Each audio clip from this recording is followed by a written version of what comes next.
Salut à tous, c'est Samy de audiocasque.fr et on se retrouve aujourd'hui avec un test d'une nouvelle enceinte Bluetooth, une petite enceinte nomade de chez Sony.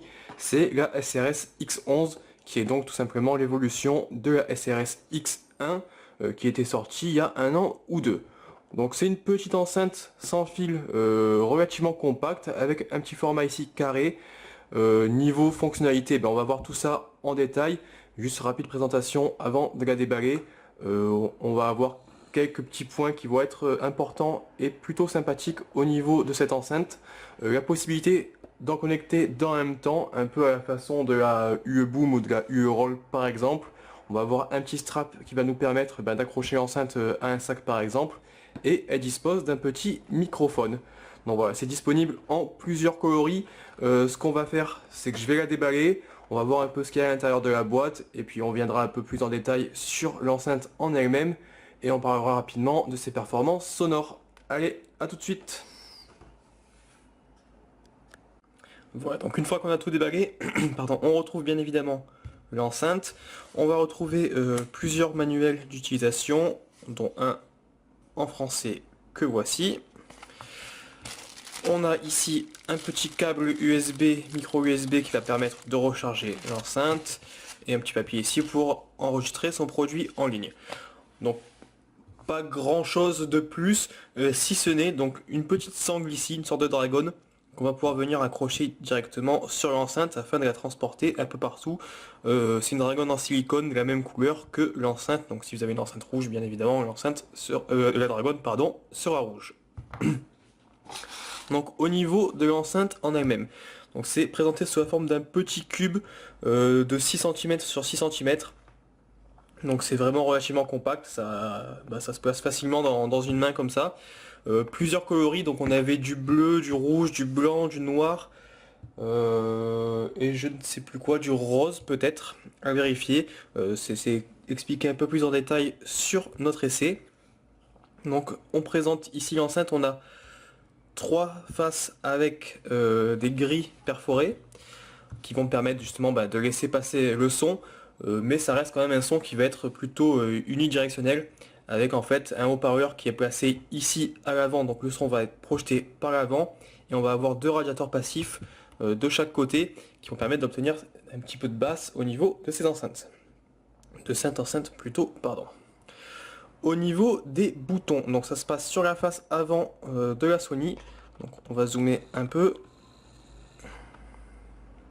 Voilà. Donc on a quatre boutons.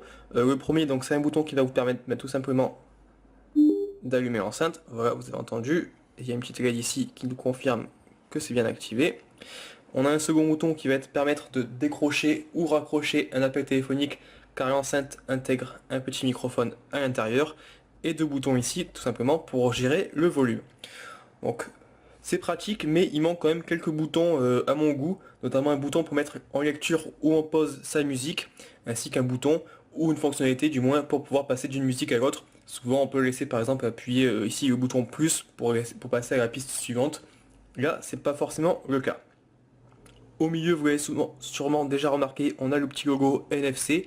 Ça permet tout simplement de venir connecter son smartphone ou sa tablette compatible NFC sans passer par le menu pour connecter l'enceinte en Bluetooth. Enfin, hop, à l'arrière de l'enceinte, on a ici donc un port micro USB pour venir recharger l'enceinte, une entrée audio pour connecter ces appareils filaires. Donc par exemple si vous aviez un vieux lecteur MP3 qui n'est pas forcément compatible Bluetooth, vous pouvez le brancher sur l'enceinte, mais le câble n'est pas fourni. On a un petit bouton ici reset, il faudra planter une épingle justement pour remettre à zéro l'enceinte. Et ici un petit bouton Add qui permet en fait de connecter deux enceintes Sony SRS X11 ensemble pour obtenir un son stéréo plutôt qu'un son mono. On peut voir ici, on a ensuite des petits indicateurs, donc left et right, qui nous permettent de savoir quelle enceinte représente quel canot. Pendant que je suis sur l'arrière, de l'enceinte, on a ici une petite bande en silicone qui permet en fait tout simplement d'avoir une bonne tenue et d'éviter que l'enceinte parte un peu dans tous les sens lorsqu'on monte le volume un peu à fond.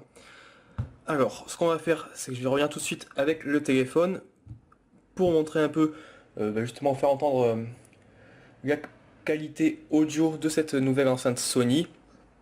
Et vous allez voir, c'est relativement puissant pour sa taille. Allez, à tout de suite. Voilà, donc ce qu'on va faire, c'est qu'on va commencer par lancer la musique tout simplement seulement sur le téléphone. Et on passera ensuite sur l'enceinte. Comme ça, vous allez pouvoir voir justement comment une petite enceinte comme ça peut réussir à vraiment augmenter considérablement le volume sonore de vos musiques sur votre téléphone ou sur votre tablette. Et puis en même temps, vous pourrez voir un peu la qualité sonore qui est proposée par cette petite Sony SRS X11. Donc, on commence.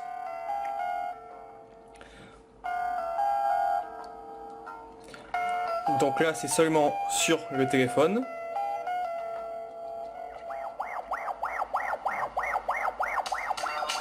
Et ce qu'on va faire maintenant, c'est que tout simplement, on va lancer l'enceinte.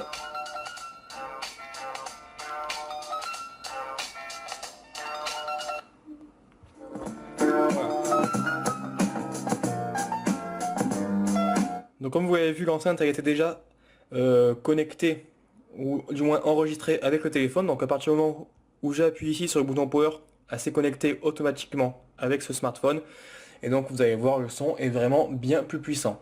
Donc le son, la gérance du volume sonore, elle peut se faire directement depuis le téléphone ou depuis l'enceinte. Et c'est deux volumes qui sont distincts en fait. Donc là c'est pratiquement à fond sur le téléphone. Et on peut quand même augmenter après ou diminuer aussi depuis l'enceinte. Donc je relance, hop. Yo, it's a chronic intoxication. The rhythms of the mind got your heartbeat racing. Yo, it's a chronic intoxication.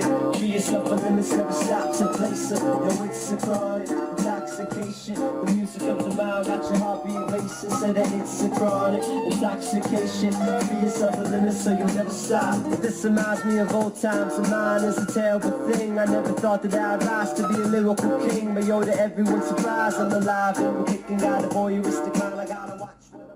Donc voilà, comme vous pouvez le voir, c'est vraiment un son qui est bien plus puissant que si vous utilisez seulement votre smartphone. Pour un petit cube tout simplement de 6 cm, c'est vraiment assez impressionnant.